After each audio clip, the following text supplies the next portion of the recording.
नमस्कार दोस्तों, स्वागत है आप सभी का आपके अपने प्यारे से YouTube channel hi fi study pedia में। दोस्तों, आज का ये वीडियो काफ़ी खास होने वाला है क्योंकि इस वीडियो में हम क्लास 10वीं बिहार बोर्ड क्लास 10वीं हिंदी का मॉडल पेपर लेकर आए हुए हैं। ये मॉडल पेपर 2021 में एग्ज़ाम देने वाले छात्रों के लिए है और मैं ये बता दूं, ये ऑफिशियल मॉडल पेपर है जो बिहार बोर्ड के 2021 में जैसे प्रश्न आएंगे यानी न्यू पैटर्न पर आधारित मॉडल पेपर है। और ये मॉडल पेपर हिंदी के मॉडल पेपर का पार्ट 2 का वीडियो है।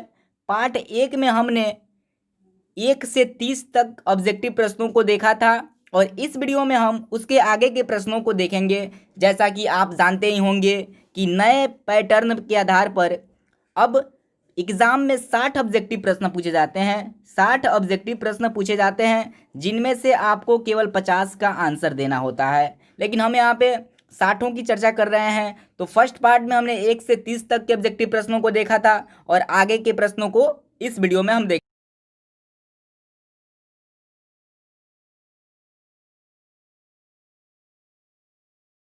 कि आपको पैटर्न पता चलेगा और आपको मालूम चलेगा कि आखिर एग्जाम में कैसे प्रश्न पूछे जाते हैं। तो चलिए बिना किसी विलंब के वीडियो को शुरू करते हैं। लेकिन उससे पहले यदि आपको ये वीडियो अच्छा लगता है तो प्लीज़ वीडियो को लाइक कर हमारे चैनल को सब्सक्राइब कर दें और साथ ही साथ बेल आइकन को भी प्रेस कर दें। चलिए वीडियो को शुरू करते हैं। देखिए दोस्तों, ये 31 नंबर प्रश्न है, घनानंद का जन्म कब हुआ था। घनानंद जो आपके हिंदी पद भाग के एक कवि हैं, उनका जन्म कब हुआ था। तो मैं बता दूं कि घनानंद का जन्म 1689 ईस्वी के आसपास हुआ था। इनके जन्म की कोई प्रमाणिकता नहीं है कि कब इनका जन्म हुआ था, पूरा क्लियर मालूम नहीं है, इसलिए यहाँ पे लेकिन इनके कुछ रचनाएं हैं उनसे पता चलता है कि इनका जन्म शायद 1689 ईस्वी के आसपास हुआ होगा। और मैं बता दूं, इस घनानंद का मृत्यु 1739 ईस्वी में हुआ और इन्हें नादिर शाह के सैनिकों ने मार दिया। 1689 में इनका जन्म हुआ, 1739 में ये नादिर शाह के सैनिकों के द्वारा मारे गए। मृत्यु भी आप याद कर लीजिएगा, कभी कभी एग्जाम में पूछे जाते हैं। नेक्स्ट प्रश्न है क्वेश्चन नंबर 32, स्वदेशी कविता किससे संकलित है। स्वदेशी जो कविता है आपके बुक में वो किससे संकलित है। तो मैं बता दूं कि स्वदेशी के रचनाकार हैं प्रेमघन और ये प्रेमघन सर्वस्व से संकलित है। तो इसका आंसर हो जाएगा ऑप्शन नंबर है। तो स्वदेशी कविता प्रेमघन सर्वस्व से संकलित है। इसके रचनाकार हैं बद्री नारायण चौधरी प्रेमघन, याद कर लीजिएगा। मैं आपको बता दूं कि आप हिंदी के जितने भी अध्याय हैं उनके लेखक का नाम याद कर लीजिए कि किस अध्याय के लेखक कौन है, उनका जन्म कब हुआ था, उनकी रचनाएं कौन कौन सी हैं। ऐसे प्रश्न हर साल बोर्ड एग्जाम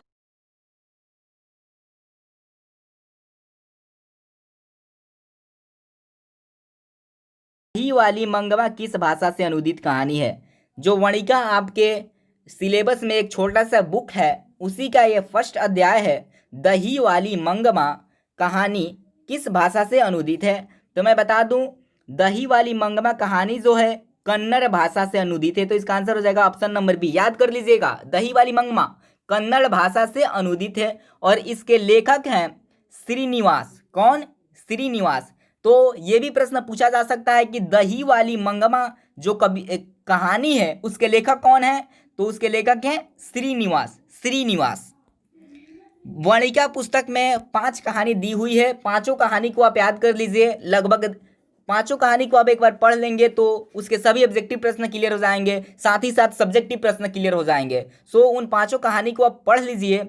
जिसके मेरी जहाँ तक सोच है तो मैं बता दूं कि वणिका से आपके एग्जाम में 10 प्रश्न कम से कम पूछे जाएंगे ऑब्जेक्टिव में। उसके बाद से सब्जेक्टिव में 3 प्रश्न पूछे जाएंगे, लघु उत्तरीय प्रश्न। सो उन पांचों कहानी को आप एक बार अवश्य पढ़ लें। नेक्स्ट प्रश्न है 34 नंबर प्रश्न है, अस्मिता का सही अर्थ है। यहाँ पे सभी ऑप्शन नहीं दिख रहे थे। अस्मिता का सही अर्थ है, तो मैं बता दूं कि अस्मिता का सही अर्थ है पहचान। अस्मिता यानी पहचान या अस्तित्व। तो इसका आंसर हो जाएगा ऑप्शन नंबर ए, अस्मिता का सही अर्थ है पहचान। चलिए नेक्स्ट प्रश्न की ओर चलते हैं। ये भी एक प्रश्न ऐसे हर साल पूछे जा रहे हैं, निम्नलिखित में से कौन शुद्ध वाक्य है। तो ऐसे प्रश्न एक नहीं 2 प्रश्न हर साल पूछे जा रहे हैं। तो शुद्ध वाक्य पर भी प्रश्न पूछे जा रहे हैं, तो इस पे भी आपको गौर करना होगा। तो मैं बता दूं, देखिए फर्स्ट ऑप्शन है मैं आपका दर्शन करने आया हूं, ये तो गलत लग रहा है। आप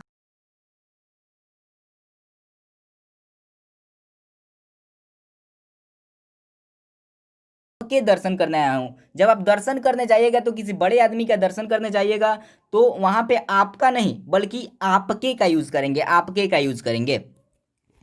नेक्स्ट प्रश्न है 36 नंबर प्रश्न है, संज्ञा के कितने भेद होते हैं? तो ये तो सभी लोग जानते हैं कि संज्ञा के 5 भेद होते हैं। व्यक्ति, जाति, समूह, द्रव्य और भाववाचक संज्ञा, ये 5 जो हैं 5 संज्ञा के भेद होते हैं। व्यक्तिवाचक संज्ञा, जातिवाचक संज्ञा, समूहवाचक संज्ञा, द्रव्यवाचक संज्ञा, भाववाचक संज्ञा, ये जो पांच जो हैं वो संज्ञा के भेद हैं। याद कर लीजिएगा कि संज्ञा के ये 5 भेद होते हैं। नेक्स्ट प्रश्न है टॉल्स्टॉय कौन थे? टॉल्स्टॉय कौन थे? तो मैं बता दूं टॉल्स्टॉय जो थे वो रूसी लेखक थे, रूस के एक बेहतरीन लेखक थे टॉल्स्टॉय, याद कर लीजिएगा। नेक्स्ट प्रश्न है क्वेश्चन नंबर 38, नौबत खाने में इबादत पाठ के केंद्र में है। यानी हमें बताना है कि नौबत खाने में इबादत जो अध्याय आपके बुक में दिया गया है उसके लेखक जी कौन है जी? लेखक कौन है?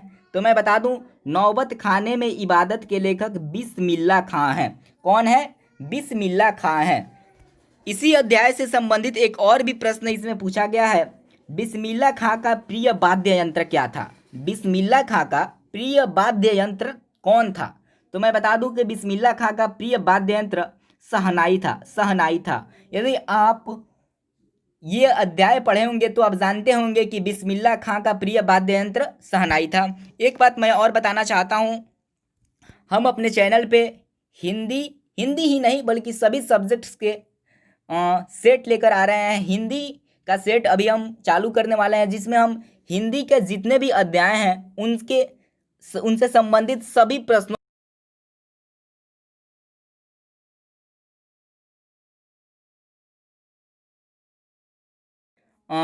जाति, श्रम विभाजन और जाति प्रथा। तो श्रम विभाजन और जाति प्रथा से जितने भी इंपॉर्टेंट प्रश्न बन सकते हैं उनके जितने भी नोट्स हैं उनको हम देखेंगे। और श्रम विभाजन और जाति प्रथा पर हमने वीडियो अपलोड कर दिया है, जल्दी हम उसके अगले अध्याय 20 के दांत से संबंधित वीडियोस अपलोड करने वाले हैं। सो हमारे चैनल को सब्सक्राइब कर दें। मैं अपने बारे में बताऊं तो मेरा हिंदी में 2020 में ही मैंने बोर्ड एग्ज़ाम, बिहार बोर्ड से अपना एग्ज़ाम क्लास 10वीं का एग्ज़ाम दिया था और मैंने हिंदी में 95 मार्क्स लाया था और सिवान डिस्ट्रिक्ट टॉपर बना था। सो मैं अपना नोट्स यहाँ पे शेयर करता हूँ। सो प्लीज़ चैनल को सब्सक्राइब कर बेल आइकन को प्रेस कर दें। नेक्स्ट प्रश्न है अक्षरों की कहानी किसकी रचना है? अक्षरों की कहानी किसकी रचना है? तो मैं बता दूं अक्षरों की कहानी जो गुणाकर मूले की रचना है। अक्षरों की कहानी गुणाकर मूले की रचना है। और आपके बुक में एक अध्याय है जिसका नाम शायद नागरी लिपि है, उसी के लेखक गुणाकर मूले हैं और उन्हीं की एक रचना है अक्षरों की कहानी। याद कर लीजिएगा, अक्षरों की कहानी गुणाकर मूले की रचना है।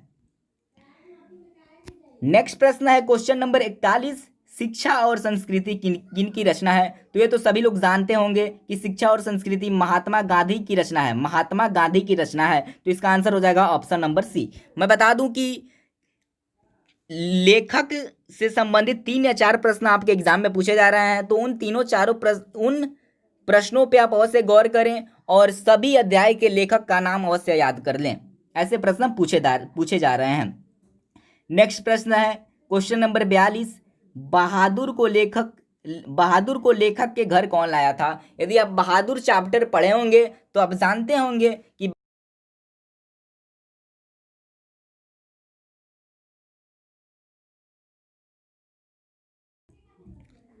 नेक्स्ट प्रश्न है सुजाता, याद आया?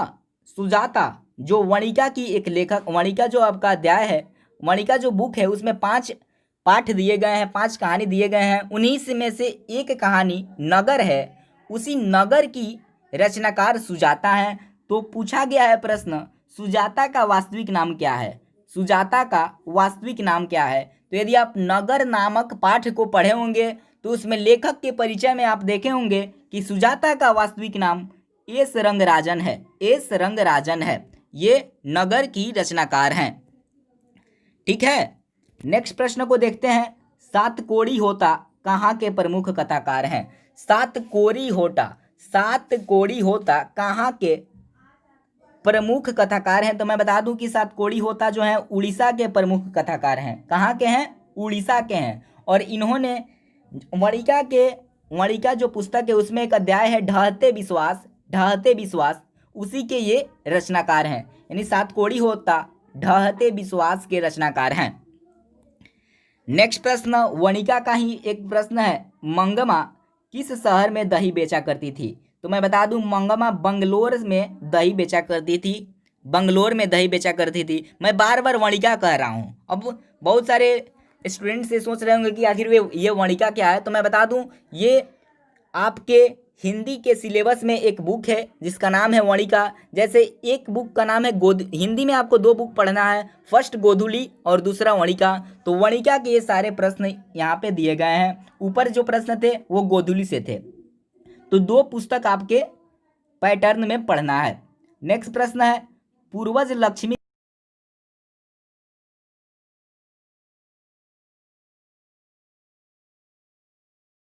कहा।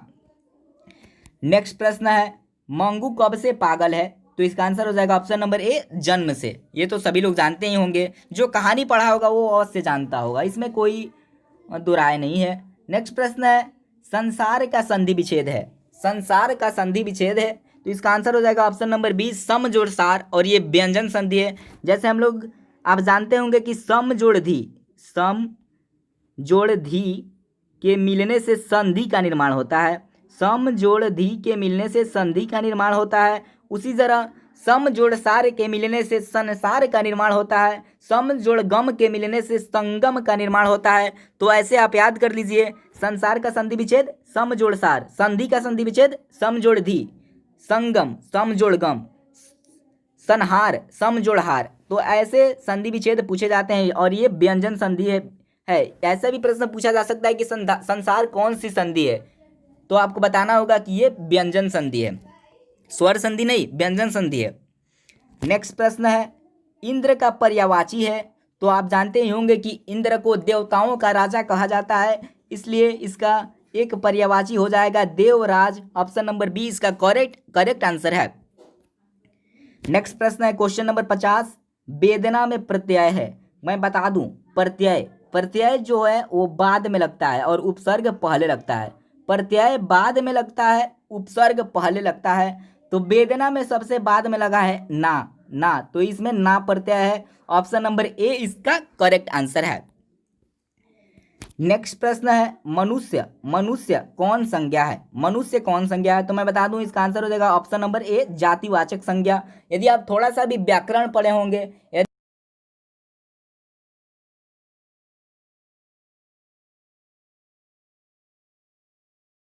की जा रही है, कोई एक व्यक्ति नहीं, राम, श्याम, मोहन, सीता, रमेश, किसी एक व्यक्ति की बात नहीं की जा रही है, बल्कि सभी मनुष्य के सभी जाति की बात की जा रही है, इसलिए जातिवाचक संज्ञा है। वहीं रहता है कि राम कौन संज्ञा है, नरेंद्र मोदी कौन संज्ञा है, तो वो होता व्यक्तिवाचक संज्ञा, लेकिन मनुष्य जातिवाचक संज्ञा। यदि आपसे पूछा जाए गाय कौन सी संज्ञा है, तो जातिवाचक संज्ञा है, क्योंकि गाय के पूरे जाति की बात की जा रही है, तो वो जातिवाचक संज्ञा होगा, यानी जाति की बात की जाए। नेक्स्ट प्रश्न है प्रत्यय के कितने भेद होते हैं? तो मैं बता दूं प्रत्यय के 2 भेद होते हैं, कृत प्रत्यय और तद्धित प्रत्यय। ये 2 प्रत्यय के भेद होते हैं।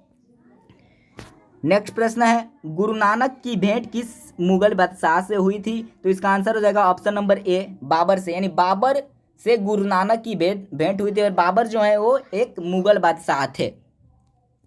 नेक्स्ट प्रश्न है क्वेश्चन नंबर 54 मछली शीर्षक पाठ साहित्य की कौन विद्या है? मछली शीर्षक पाठ साहित्य की कौन विद्या है? यदि आप मछली शीर्षक पाठ पढ़े होंगे तो सबसे ऊपर आपने देखा होगा कि मछली जो है वो एक कहानी है।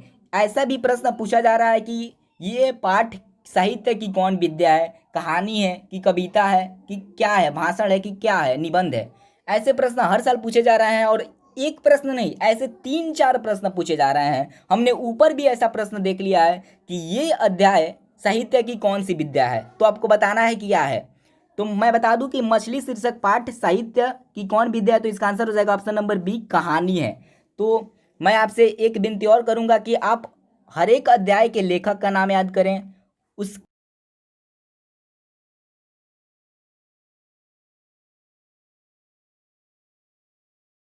निबंध है कि भाषण है, क्या है। ऐसे प्रश्न हर साल पूछे जा रहे हैं, तो इन पे आप अवश्य गौर कीजिएगा।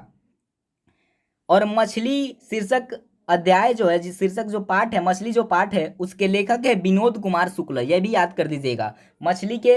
मछली अध्याय के लेखक विनोद कुमार शुक्ल। नेक्स्ट प्रश्न है, हम बार बार नाखून क्यों काटते हैं? तो इसका आंसर हो जाएगा ऑप्शन नंबर ए, स्वच्छ रहने के लिए। नेक्स्ट प्रश्न है, नागरी लिपि पाठ साहित्य की कौन विद्या है? जैसे हमने ऊपर अभी देखा मछली शीर्षक पाठ साहित्य की कौन विद्या है, उसी तरह एक नेक्स्ट प्रश्न आ गया, नागरी लिपि पाठ साहित्य की कौन विद्या है? तो मैं बता दूं, नागरी लिपि जो पाठ है वो एक निबंध है। क्या है? निबंध है। हर एक अध्याय के जस्ट बगल में ये दिया हुआ है कि ये अध्याय क्या है, तो उसे आप याद कर लीजिएगा। नागरी लिपि पाठ निबंध है और इसके रचनाकार हैं गुणाकर मूले। नेक्स्ट प्रश्न है क्वेश्चन नंबर 57, पठित पाठ के आधार पर बतलाइए कि मोटर कार को खतरा किससे हो सकता है। यदि आप 20 के दांत यानी गद्य भाग का दूसरा अध्याय पढ़े होंगे, सेन साहब वाली कहानी यदि आप पढ़े होंगे, तो आप जानते होंगे कि मोटर कार को खोखा से खतरा हो सकता था। तो इसका आंसर हो जाएगा ऑप्शन नंबर डी, खोखा। भाईचारे का दूसरा नाम क्या है? ये फर्स्ट अध्याय का प्रश्न है, भाईचारे का दूसरा नाम क्या है? तो इसका आंसर हो जाएगा ऑप्शन नंबर डी, सहयोग। सहयोग। और दो प्रश्न बचे हैं ऑब्जेक्टिव में। एक प्रश्न है, भारत के सर्वाधिक आबादी कहाँ बसती है? तो मैं बता दूं, भारत की सर्वाधिक आबादी गांवों में बसती है। तो इसका आंसर हो जाएगा ऑप्शन नंबर सी। नेक्स्ट प्रश्न है, वारेन हेस्टिंग्स कहाँ का गवर्नर जनरल था? तो इसका आंसर हो जाएगा ऑप्शन नंबर ए, यानी इंग्लैंड का। वारेन हेस्टिंग्स इंग्लैंड का गवर्नर जनरल था। तो इस प्रकार हमने इस वीडियो में 30 से जो मॉडल पेपर था हमारा हिंदी का, उसके 30 से 60 तक के ऑब्जेक्टिव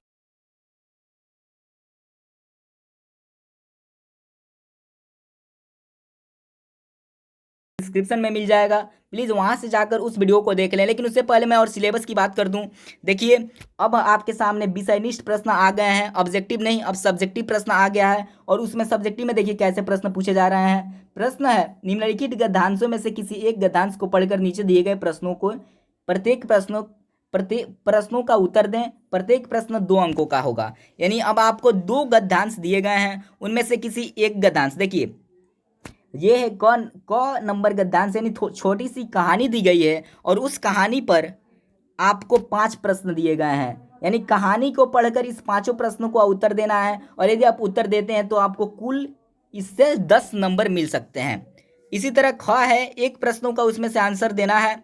नेक्स्ट देखिए, नेक्स्ट प्रश्न, दूसरा प्रश्न आ गया, निम्नलिखित गद्यांशों में से किसी एक को पढ़कर नीचे दिए गए प्रश्नों का उत्तर दें। प्रत्येक प्रश्न 2 अंकों का है। फिर से आपको एक गद्यांश पढ़ना है, फिर से आपको गद्यांश पढ़ना है। ये क नंबर गद्यांश पढ़ें या ख नंबर गद्यांश पढ़ें, और फिर उस पर आधारित जो प्रश्न है उन्हें सॉल्व करना है, और इससे भी आपको कुल 10 अंक प्राप्त हो जाएंगे। यानी आपको कुल मिलाकर एग्जाम में 2 गद्यांश बनाना है, और उन दोनों गद्यांश को बनाने के बाद से आपको कुल 20 अंक प्राप्त हो सकते हैं।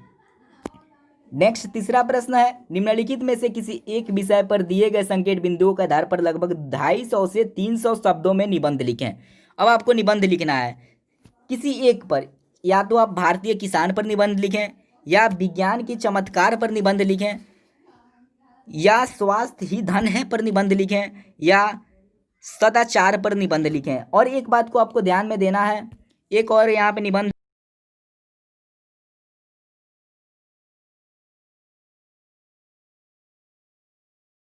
है। सबसे पहले आपको भूमिका डालना होगा, फिर ईद की क्या भूमिका है वो आपको लिखना होगा, फिर स्वरूप लिखना होगा, ईद का क्या महत्व है लिखना होगा, ईद से क्या लाभ है क्या हानि है वो लिखना होगा, और निष्कर्ष लिखना होगा।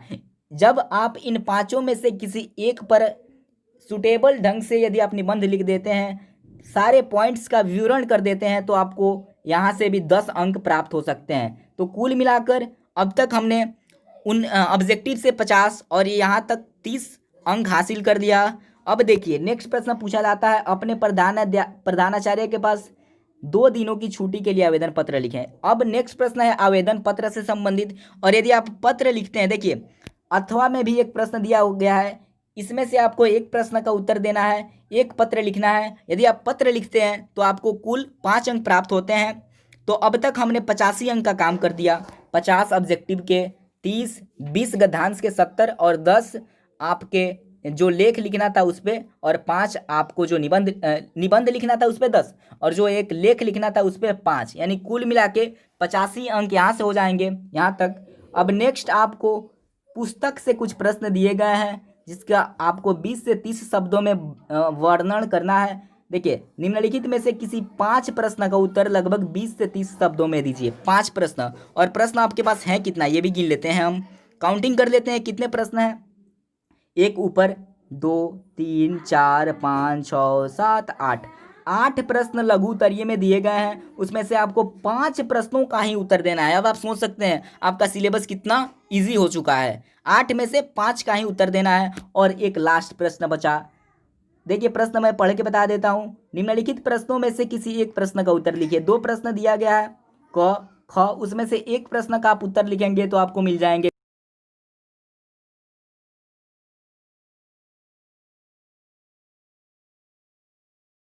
तो वहाँ पे जो कहानी दी गई थी उसमें से आपको ढूंढ कर आंसर लिखना था, उससे 20, 50 ऑब्जेक्टिव, 20 आपको वहाँ से मिल जाएंगे कहानी से, और फिर 10 आपको निबंध लिखना है वहाँ से मिल जाएंगे, और फिर 5 आपको लेटर लिखना है प्रधानाध्यापक के पास, वहाँ से मिल जाएंगे, और फिर 10 आपको आपके बुक का आंसर लिखना है वहाँ से मिल जाएंगे, और फिर 5 आपको दीर्घोत्तरीय प्रश्न से मिल जाएंगे।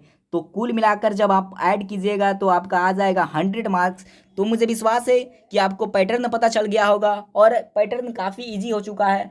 तो मैं अंत में यही कहूँगा कि यदि आपको वीडियो पसंद आया हो तो प्लीज़ यार वीडियो को लाइक करो, ज़्यादा से ज़्यादा अपने दोस्तों के साथ शेयर करो, और ऐसे ही वीडियोज़ के लिए, मॉडल पेपर के लिए, सभी विषयों की तैयारी के लिए क्लास 10 में 450 यानी 450 से ऊपर मार्क्स लाने के लिए हमारे चैनल को सब्सक्राइब कर बेल आइकन को प्रेस कर दें। मिलते हैं आपसे एक नेक्स्ट वीडियो में नेक्स्ट टॉपिक के साथ, तब तक के लिए जय हिंद, वंदे मातरम।